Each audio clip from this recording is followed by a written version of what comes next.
Good morning class 9th maths में आज आपका सेकंड चैप्टर स्टार्ट हो रहा है बहुपद। बहुपद समझने से पहले आपने बीजीय व्यंजक 6, 7, 8 में पढ़े हैं।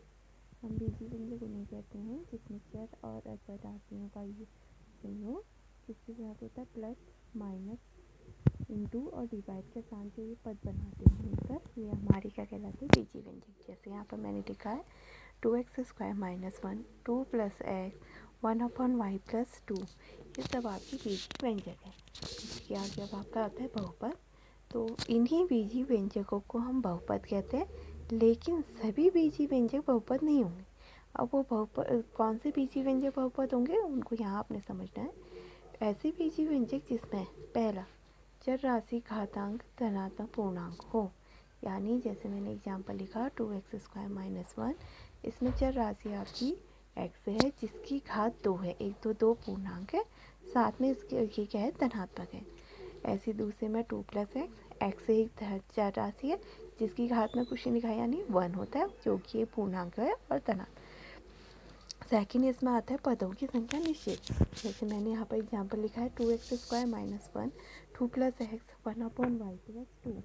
तो ये पदों की संख्या इसमें 2 है तो यानी निश्चित है। प्रत्येक राशि में चर का गुणांक एक वास्तविक संख्या होती है। जैसे चर का गुणांक x² का गुणांक का मतलब होता है x² के साथ इंटू में जो उससे पहले संख्या आ रही है, जैसे 2 + x का कोई संख्या इंटू में नहीं है तो यानी 1। तो ये इनके गुणांक होते जो कि वास्तविक होते।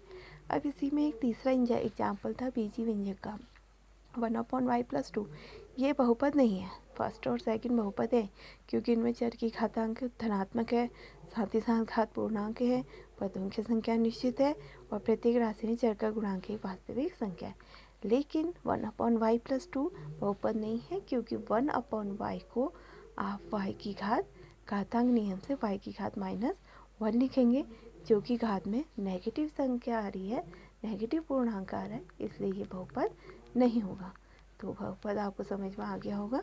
जैसे एग्जाम्पल यहाँ पर मैंने दे दिया और 6x ये सब आपके बहुपद है, लेकिन x² - 1/x² बहुपद नहीं है क्योंकि 1/x² को आप x की घात -2 लिख सकते हैं और घात नेगेटिव है तो इसलिए बहुपद नहीं है। अब इसी में एक चीज़ और ध्यान रखिए, बहुपद को निरूपित करते हैं px यानी p ब्रैकेट में x qx और ऐसी rx से। ये बहुपद को निरूपित करने का तरीका है। अब इसी से आगे को बहुपद के प्रकार पढ़ते हैं। बहुपद 2 प्रकार के आएंगे, एक तो पदों के आधार पर और एक आते हैं घातों के आधार पर। पहला इसमें है पदों के आधार पर। पदों के आधार पर बहुपद का मतलब होता है कि उसमें पदों की संख्या देखी जाती है। अगर पदों की संख्या 1 है, पद 1 है तो वो एक पदी बहुपद होता है। अगर पद 2 है तो द्विपदी बहुपद होता है।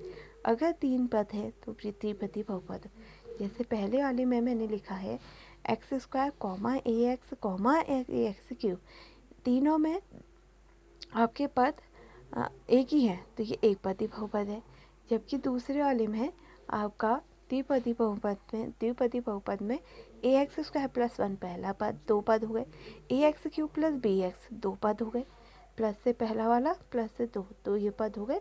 तो ये कैसे बहुपद हो जाएंगे आपके द्विपदी।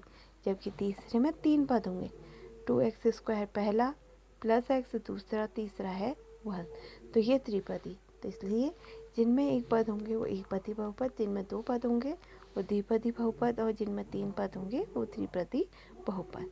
इसी में फिर एक आता है शून्य बहुपद। शून्य बहुपद हम ऐसे बहुपद को कहते हैं जिसमें पदों की संख्या 0 हो, ये भी समझ सकते हैं, या पदों के गुणांक शून्य होंगे। गुणांक मैंने बताया था x² है, इसके इंटू में जो आता है वो पद का गुणांक, x है जो उसके इंटू में आएगा वो पद का गुणांक। अगर ये पद के गुणांक 0 हो जाए तो हम उस बहुपद को शून्य बहुपद कहते हैं, यानी शून्य बहुपद को हम 0 से निरूपित करेंगे। नेक्स्ट इसमें आता है घातों के आधार पर बहुपद। अभी आपने पदों के आधार पर पढ़ा था, अब घात में भी 1 2 3 चलेंगी और उससे अधिक घात वाले भी हो, इसमें आपके नहीं होंगे, 3 तक आप पढ़ें तो 1 2 3 घात वाले चलेंगे।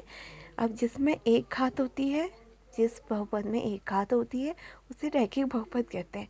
तो और दूसरा, जिस पद में 2 घात होंगी उसमें द्विघाती बहुपद। तीसरा, जिस पद में 3 घात होगी, जिसकी अधिकतम चर राशि की घात 3 होगी, उसे हम द्विघाती बहुपद कहते हैं। तो इसमें एक चीज़ और ध्यान दें, पौधों के आधार पर हमने जो बहुपद कहा था उसमें घातें कुछ भी हो सकती है, लेकिन पद 1 या 2 या 3 होंगे। जबकि घातों के आधार पर पद कितने भी हो सकते हैं, लेकिन घात 1 या 2 या 3 होनी चाहिए। जैसे पहले वाले में लिखा है 2x, 100y+1। पहले में पद एक ही है, घात चर की 1 है, तो ये रैखिक बहुपद। जबकि दूसरे वाले में 2 पद है, लेकिन y की घात क्या है, 1 है, तो ये कैसा बहुपद हो गया आपका, रैखिक बहुपद। जबकि दूसरे में x² + 1 और 5x² + x+2, पहले में 2 पद है लेकिन घात x की 2 है, दूसरे वाले में 3 पद है लेकिन x की अधिकतम घात 2 है, तो इसलिए द्विघाती बहुपद। जबकि ऐसे तीसरे वाले में आपका क्या हो जाएगा, तीसरे वाले में जिसकी घात 3 होती है, यानी चर राशि की अधिकतम घात कितनी होनी चाहिए, 3 होनी चाहिए, तो आपकी ये 3 आएगी।